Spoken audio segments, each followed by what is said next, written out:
Selamat pagi anak-anak, apa kabar? Bu Ani berdoa supaya kalian sehat selalu ya. Tetap masa pandemi ini jaga 3M. Kalau perlu ditambah 2 lagi 2M ya. Kalau memakai masker, kemudian cuci tangan, jaga jarak, jaga imun dan jaga imannya supaya mantap ya. Anak-anak, sebelum kita mulai pelajaran hari ini, kita akan berdoa lebih dahulu. Mari kita berdoa. Bapa Surgawi, kami mengucap syukur untuk pagi hari ini di mana Tuhan pertemukan kami kembali dengan anak-anak-Mu Tuhan. Kami mau belajar hari ini Tuhan, mohon kiranya Tuhan menolong kami supaya apa yang kami pelajari ini boleh bermanfaat bagi kehidupan kami saat ini dan juga masa yang akan datang. Mari Tuhan, Engkau menolong kami semua, di dalam nama Yesus kami berdoa dan mengucap syukur. Amin. Anak-anak, pagi hari ini Bu Ani lihat namanya kalian semua hadir ya, tapi jangan lupa tetap tulis hadir di Google Classroom ya, untuk administrasi Bu Ani juga kalian bisa ingat-ingat gitu ya.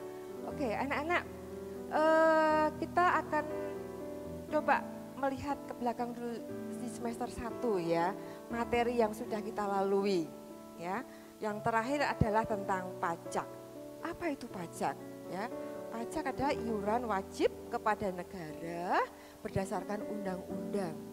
Jadi ada konsekuensi atau sanksinya yang kita dapatkan kalau kita tidak membayar, dan harus ada prinsip kejujuran di dalam membayarnya ya. Karena satu hal anak-anak, akar dari kejahatan apa?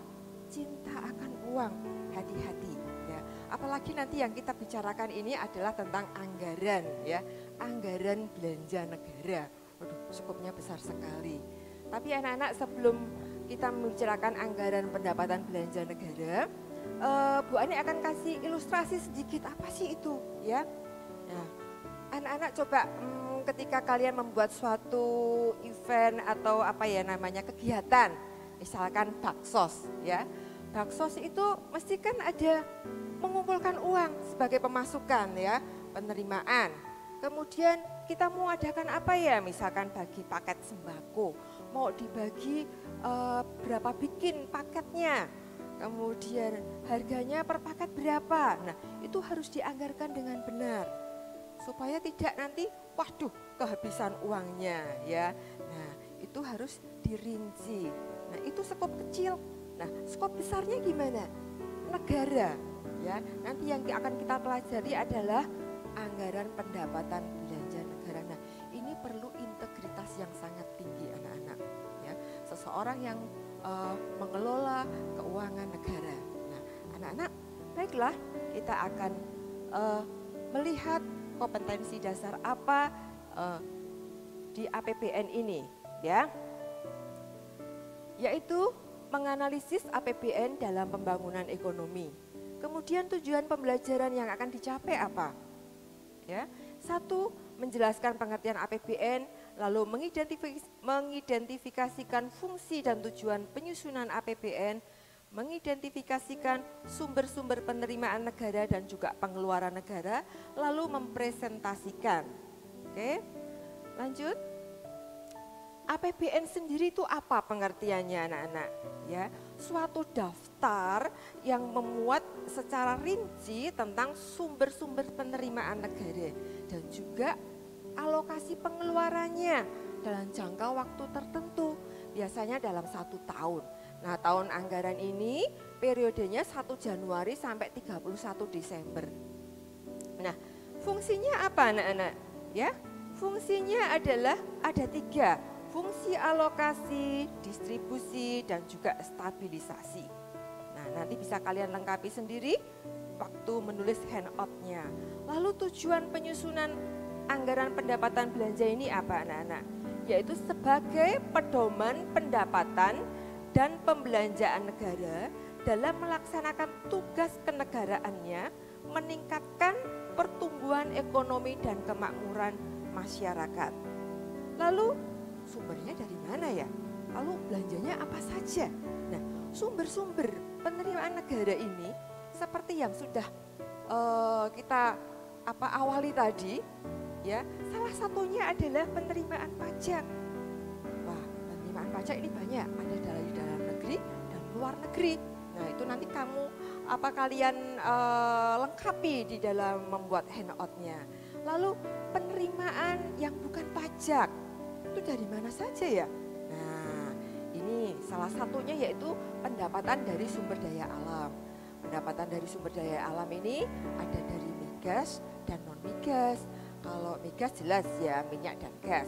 Non-migas itu ada pertambangan, pertanian, perkebunan, dan masih banyak lagi.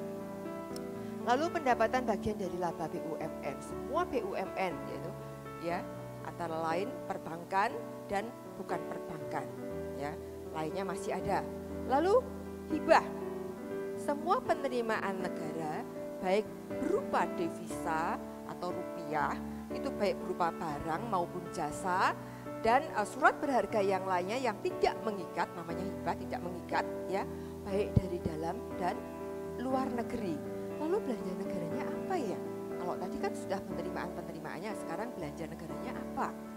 Oke, kita lihat belanja pemerintah pusat, yaitu belanja kementerian, lalu belanja non kementerian, lalu transfer ke daerah dan dana desa.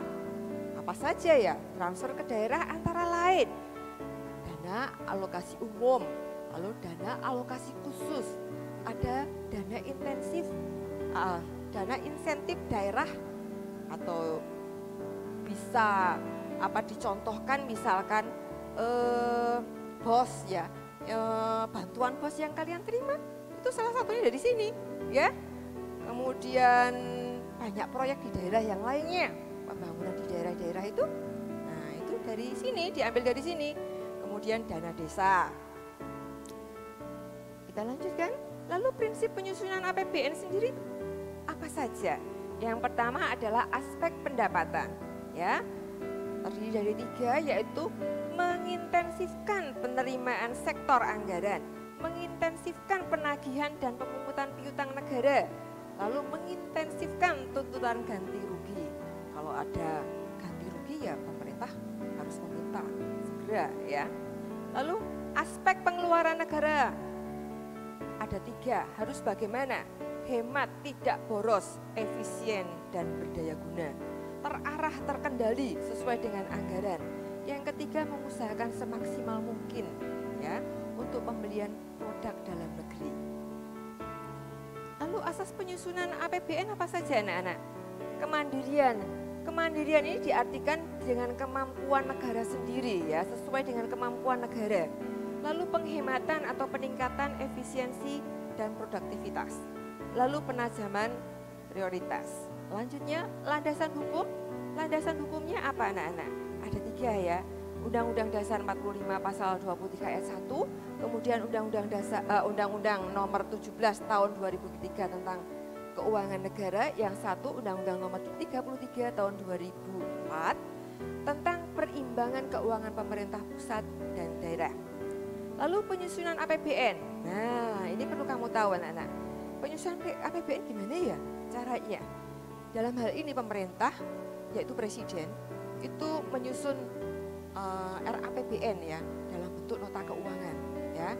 Nah, dalam bentuk nota keuangan ini kemudian diajukan ke DPR, kemudian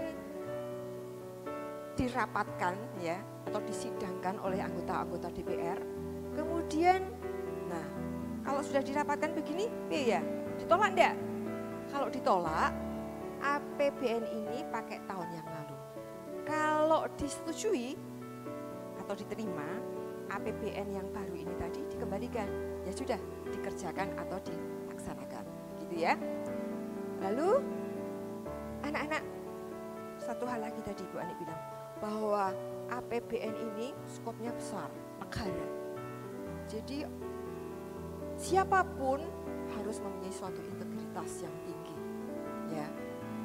Karena tadi sekali lagi anak-anak, sikap terhadap uang, sikap kita terhadap uang mengungkapkan siapakah kita sebenarnya dan apa yang paling kita kasih.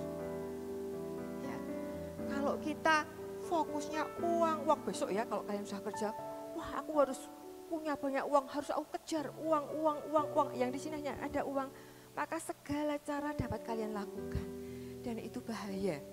Ya, tadi yang pertama Bu Ani sudah singgung, akar segala kejahatan adalah cinta akan uang. Hati-hati anak-anak ya, Bu Ani ingatkan lagi. Nah, karena di mana hartamu berada, di situ hatimu berada.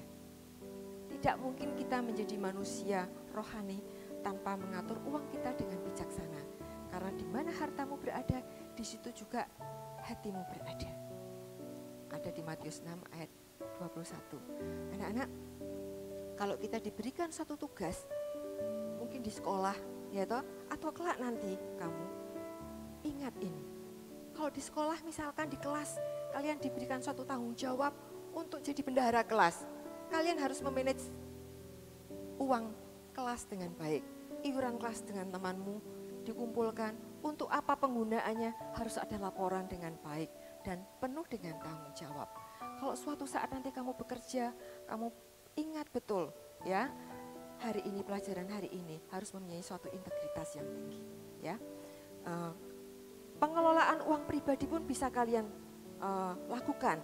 Misalkan kamu mendapat uang saku dari orang tua, kamu tabung sebulan, pengeluaran untuk apa semua. Nah, itu bisa kalian anggarkan ya.